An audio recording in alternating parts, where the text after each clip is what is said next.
13-year-old Madeline SOTO was last seen February 26, 2024 at 8:30 a.m. She was dropped off near her school by her mother's live-in boyfriend, and his name is Stephen Stearns. Now, Madeline's mother, Jennifer SOTO, works nights. So while she's working at night, Stephen Stearns is the caretaker for Madeline.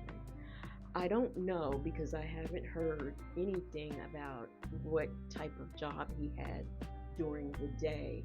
I just know at night he was responsible for taking care of little Madeline.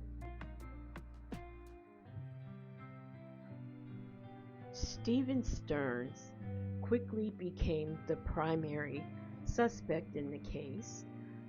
Number one, he was the last person to see Madeline, and he also, police wanted to search his phone since he was the one who was with her and he was the one who dropped her off at school, because see, the mother hadn't even seen the girl since the night before. As a matter of fact, Madeline had a birthday party and mom wasn't there, which I really kind of don't understand because she works nights. And that's exactly what she said. She said, I missed the party, I work nights. And I'm thinking, okay, she's 13. Why wasn't her party early? But anyway, I digress.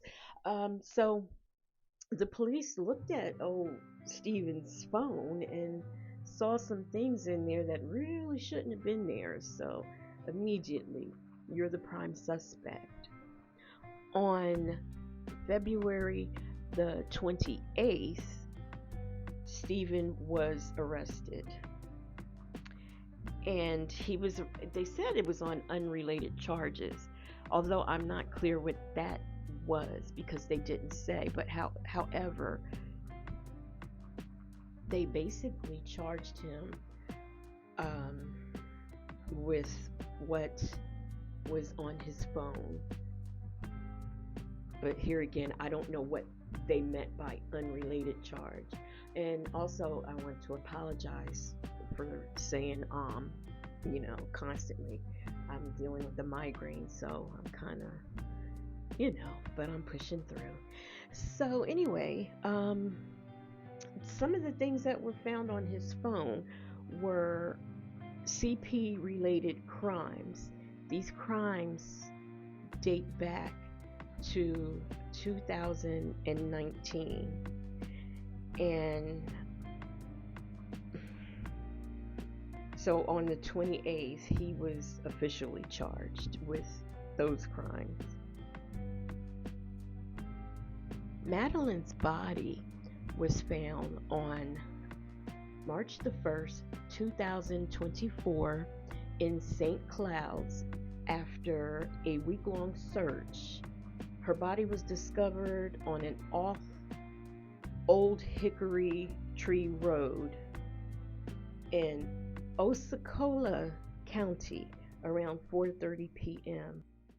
Now, before I get into Stephen up here that you see on your screen, now I want to do just briefly the timeline of events for little Madeline. Now, before I do that, I am going to do that. I don't know why I just said that, but anyway, I'm going to do this timeline, and I'm doing it for a purpose, and I want you to really tune in and listen to what I'm saying about this timeline. So she goes missing on the 26th, and they find out that she's missing because her mother, Jennifer, goes up to the school to pick her up, and not only was she not there, she finds out that Madeline hadn't been there. She was never in school that day. Now remember, old Stephen dropped her off at the near the school. You know, she didn't want to be driven up to the school. She just wanted to be near the school so she can walk. You know how it is when kids don't want to be seen with their parents. It was that kind of thing, allegedly.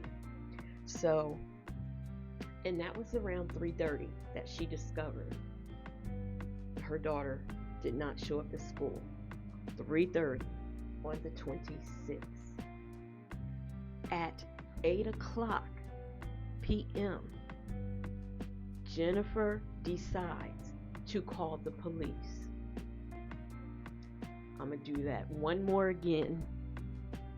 She finds out her daughter is missing at 3:30, her 13-year-old daughter. And she calls the police at 8 o'clock p.m.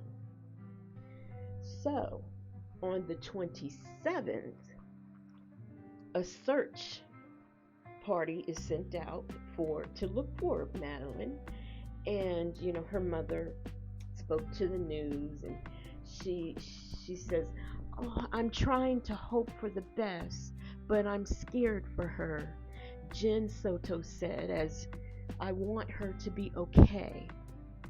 I want her to be safe. I don't want her to come back harmed. I just want her back. Whatever that means, I just want her back." This is what she tells the news cameras.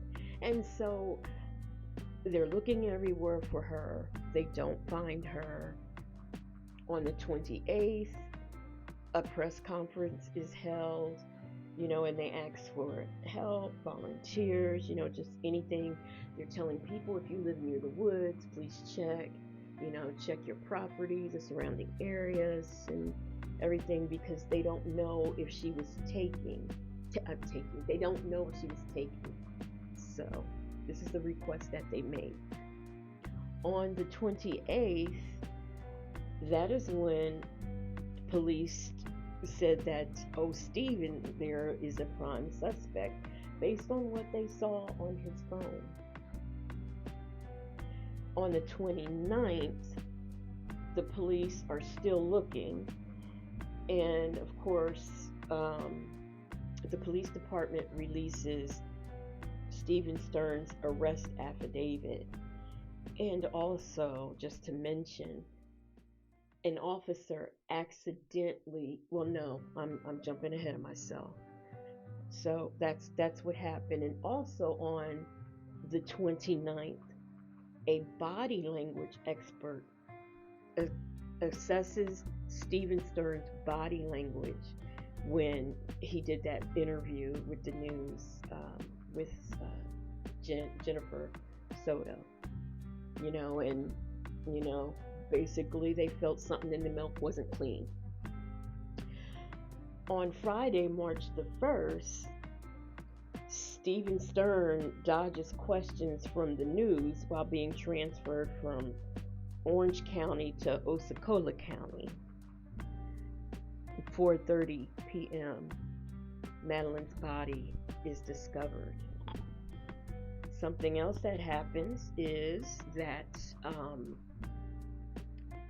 the police accidentally put a picture of her deceased body on their Instagram account. So this is just one disaster after the next. Now I'm going to put a few clips of this interview in there, so in right now, so that you can see Jennifer, so you can just, you know, kind of judge for yourself her reaction, and, you know, Stephen's reactions and body language. And, you know, you could tell me in the comments what you think is given, because I already know what I think it was given.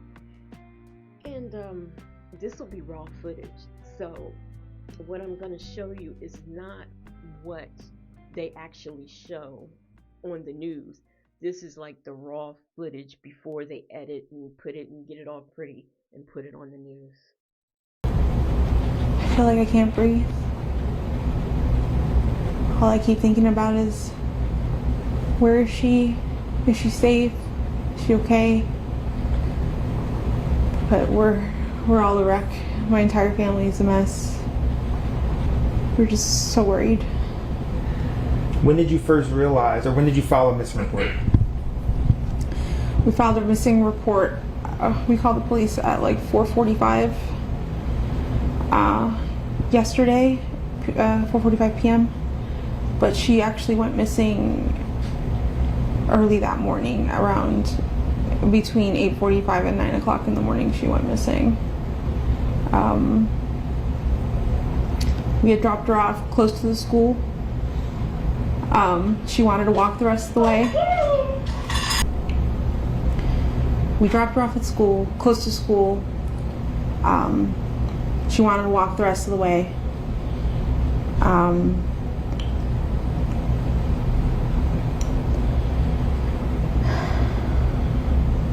not sure what I'm allowed to share. You can share whatever you feel comfortable sharing. I know you had conversations with detectives. Not sure what that conversation is, but whichever you feel comfortable sharing, that we'll put the awareness out there. Yeah, she was spotted walking by the church, by the middle school, on the cameras. They saw her hang out in the parking lot for a little bit and then get up and leave. They didn't see a vehicle or anything else. They just saw her walk away around 9 a.m.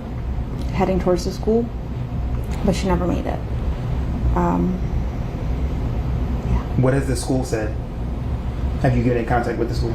Yes, that they're doing everything they can. They've given me all their resources. The principals called me. They've looked at their cameras. I don't think they've caught anything on the cameras that's too far away from the sidewalk. Everything is too grainy, so they can't see specific faces. But they've looked. I dropped her off.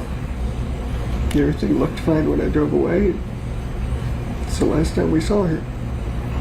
What were the conversations that y'all had in the car when you dropped her off? Not much. She was asleep for most of the way. Told her have a good day at school when she got out. I love her. She said thanks, love you too. That was it. And so where do you think she could possibly be? I mean, this isn't, as I was told, this isn't normal behavior.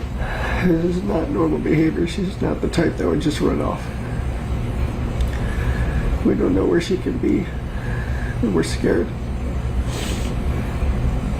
We just want her home.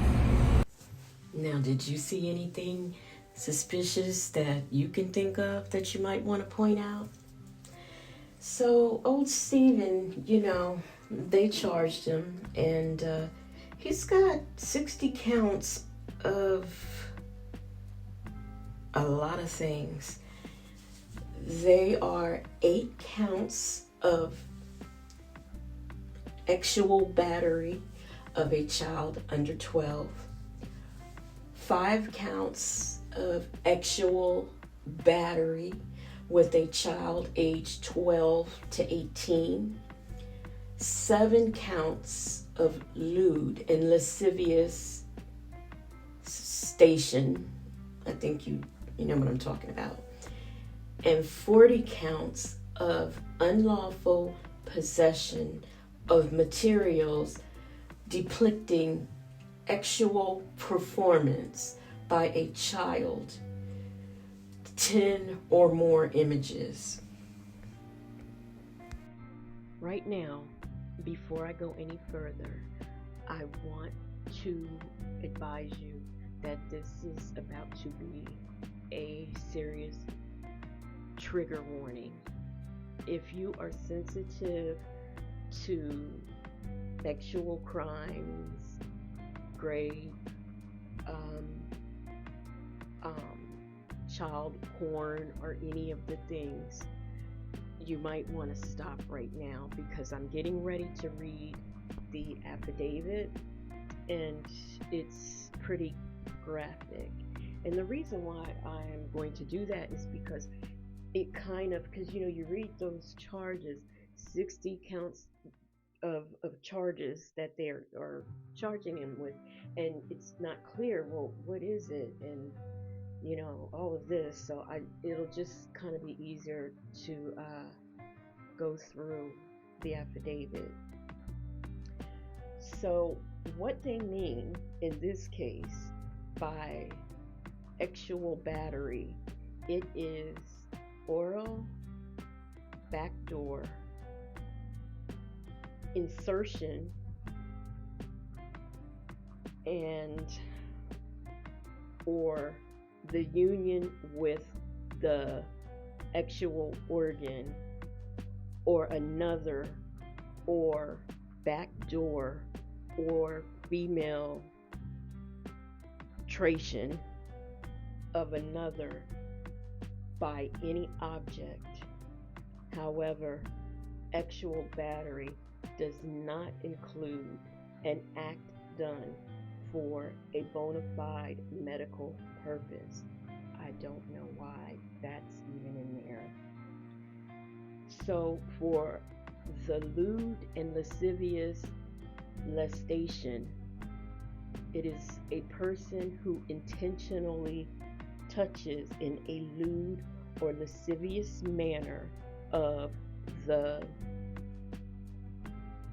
headlights, in my Nesto voice, the lower region, the back door, or the clothing that covers those areas of a person less than 16 years of age, or forces or entices a person under 16 years of age to touch the perpetrator, commits lewd or lascivious molestation. Unlawful possession of materials depicting sexual performance by a child.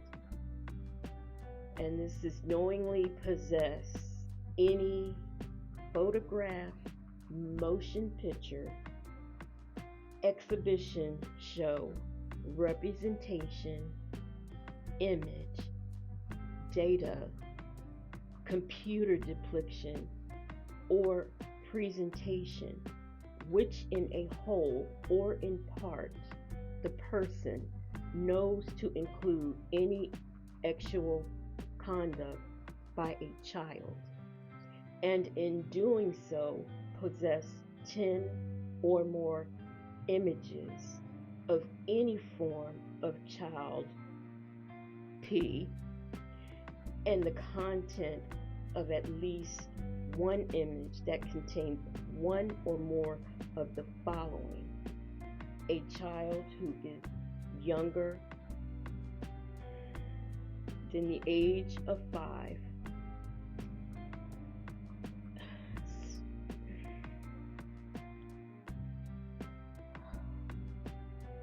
sadomasochistic abuse involving a child, sexual battery involving a child,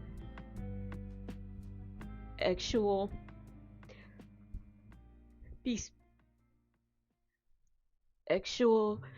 bestiality involving a child, or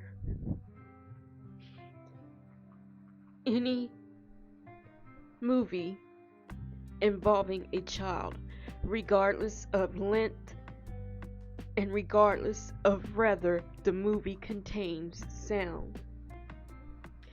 The difference between unlawful possession of materials depicting sexual performance by a child and possession of child P is that the child is involved in a sexual act.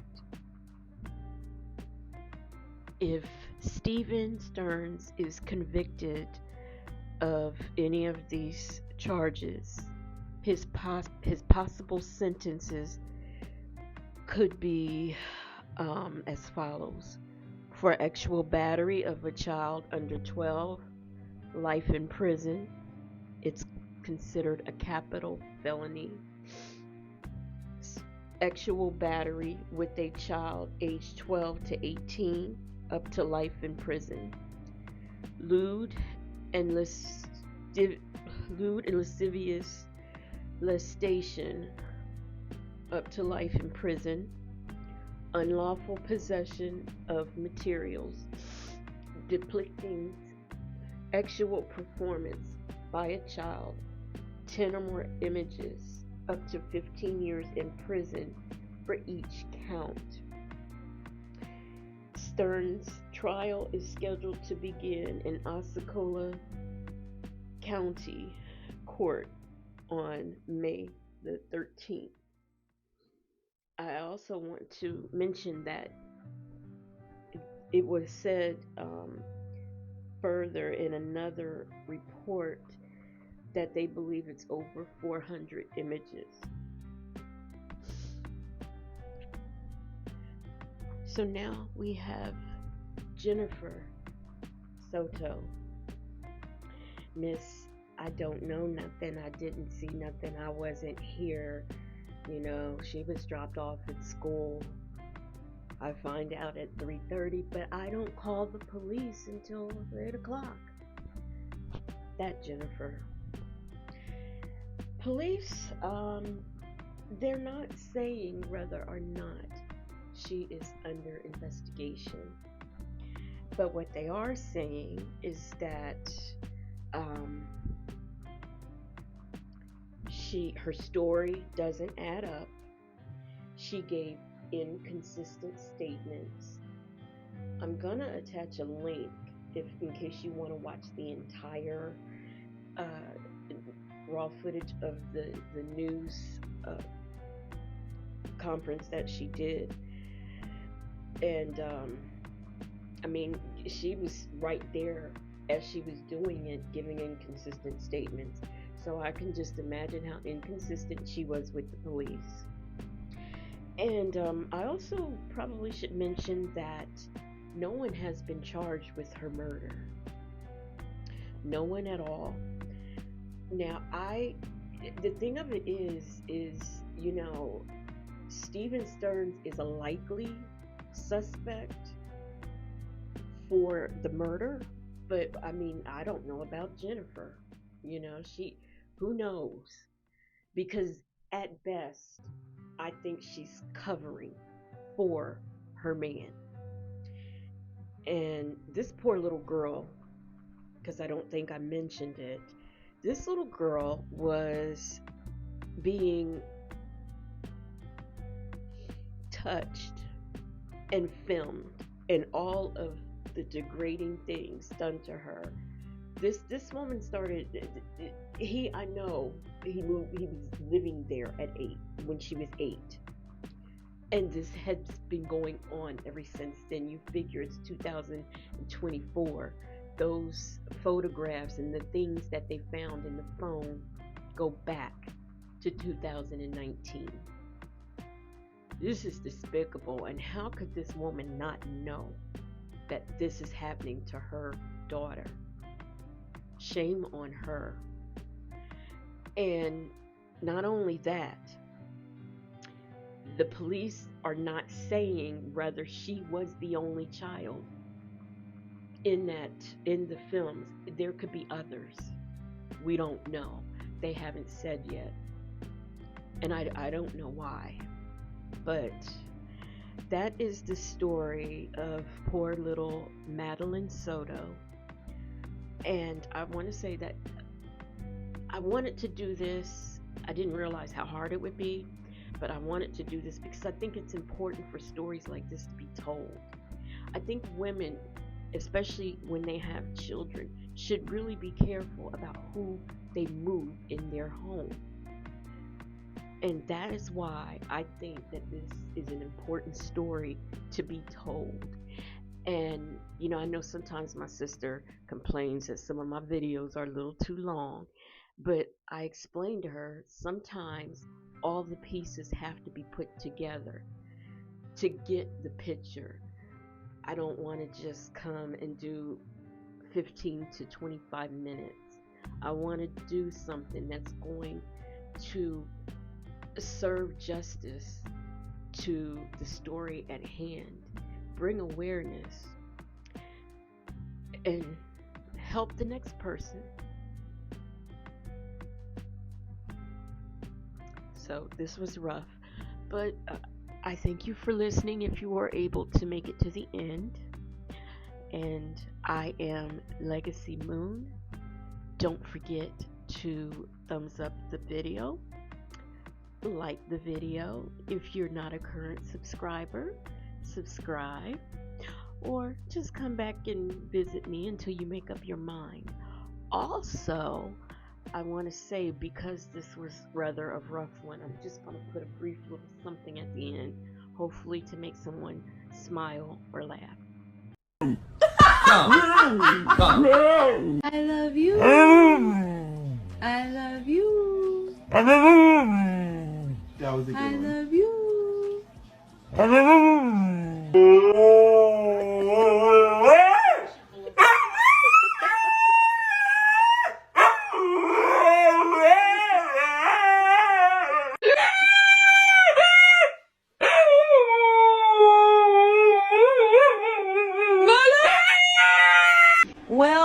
Well.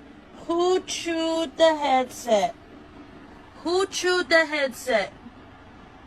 Riley? Who did that?